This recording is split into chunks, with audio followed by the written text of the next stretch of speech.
This is Hong Kong, the financial capital of Asia, a place filled with incredible wealth and a home of more ultra-high net worth individuals than any other place on the planet.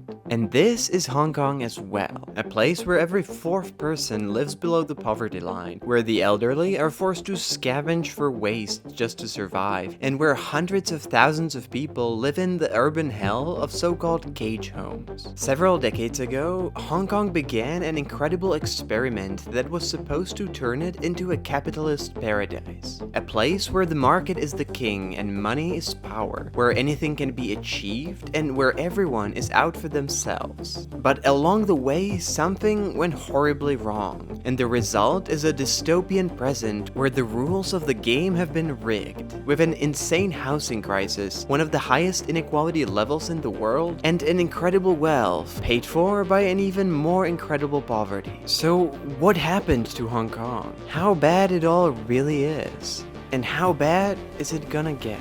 This is the dark side of Hong Kong.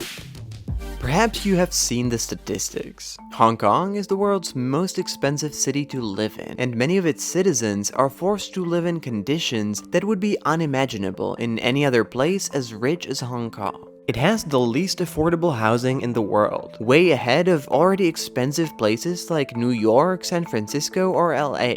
It would take over 20 years for an average citizen to save for an apartment if they did not spend any of their income, and those who rent spend on average over 50% of their income on it, more than in any other city in the world. But even so, people still need to live somewhere, and so the phenomenon of so-called cage homes has emerged over the years. The official name for those are subdivided flats, because they are essentially normal Hong Kong apartments further divided, often illegally, into a large number of extremely small living units. To demonstrate how tiny these are, this is an average apartment in Tokyo, this in New York, this one in Paris, this one in Hong Kong, and this is the size of an average subdivided flat, aka cage home, which is even smaller than the average size of a standard US parking lot, and many of them are way smaller than that.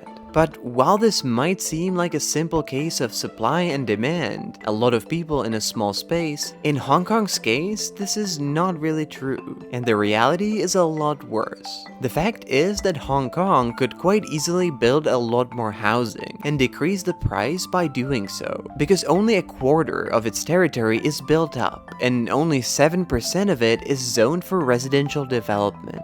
But instead, it is actively choosing not to do that. But why is that? Well, to explain, we need a quick history recap.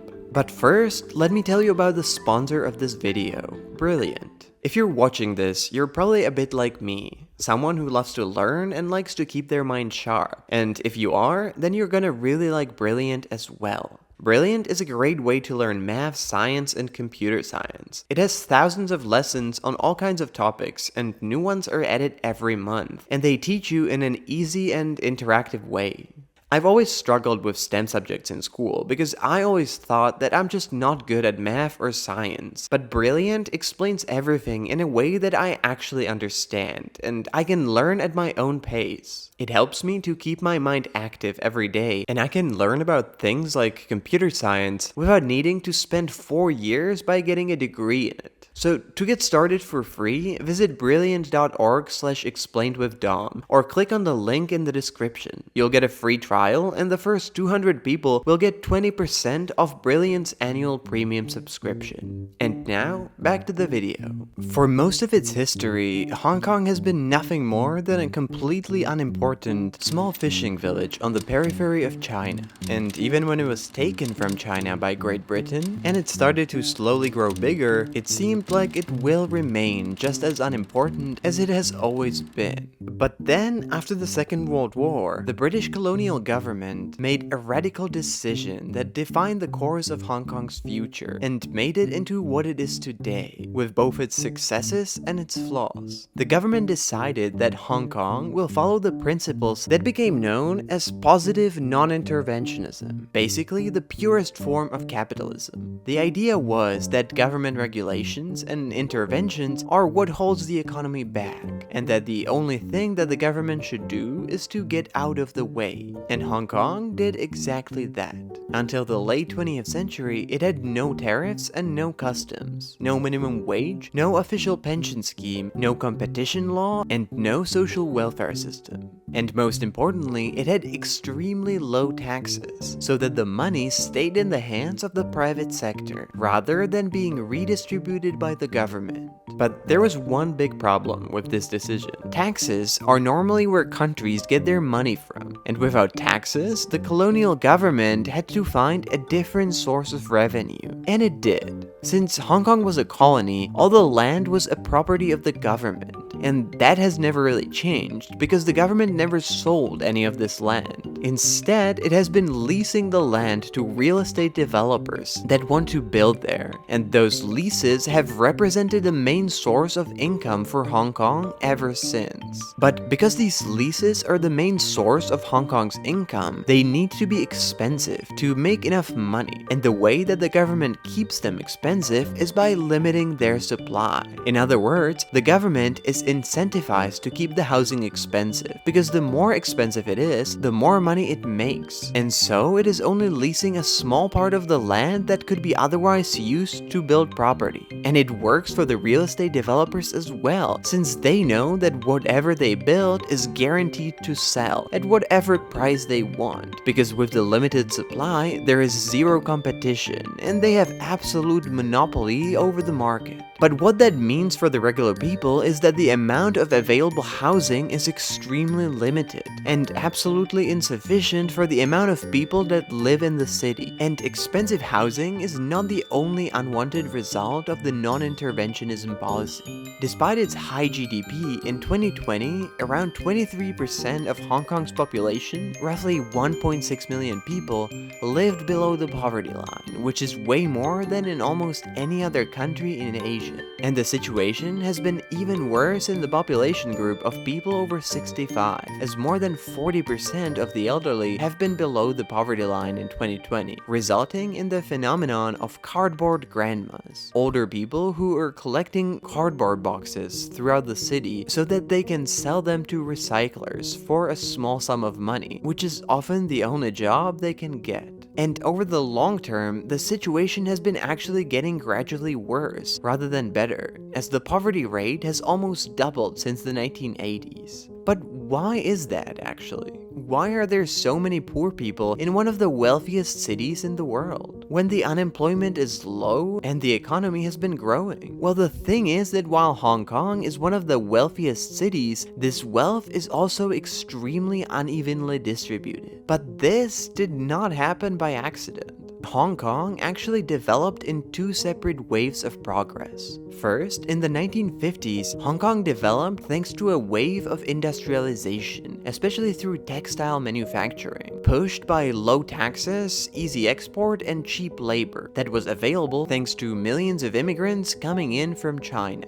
They needed jobs, textile manufacturers needed workers, and as a result, Hong Kong made money. But this has changed once Hong Kong found another, easier way to make money. In the late 1970s, China had a new leader who replaced Chairman Mao and announced a new direction for the formerly isolated country, launching its economic transformation. And this has been a huge opportunity for Hong Kong. Being part of the UK, with its low taxes, English as an official language, and a capitalist culture, Hong Kong was a natural gateway to China and a base for Western companies coming to invest there. And this has changed Hong Kong's economy completely. The manufacturing started to disappear, and local businesses started to focus on providing financial and commercial services instead. And while these offered much higher added value and better pay for people who worked in those sectors, they also offered a lot less jobs. And all the people who have worked in the factories and who are now unable to land the few high-paid and high-qualified jobs in finance were left behind and forced to find low-paying service jobs without any perspective of ever moving higher up or a proper salary, while living in the most expensive city in the world that's getting more expensive every year.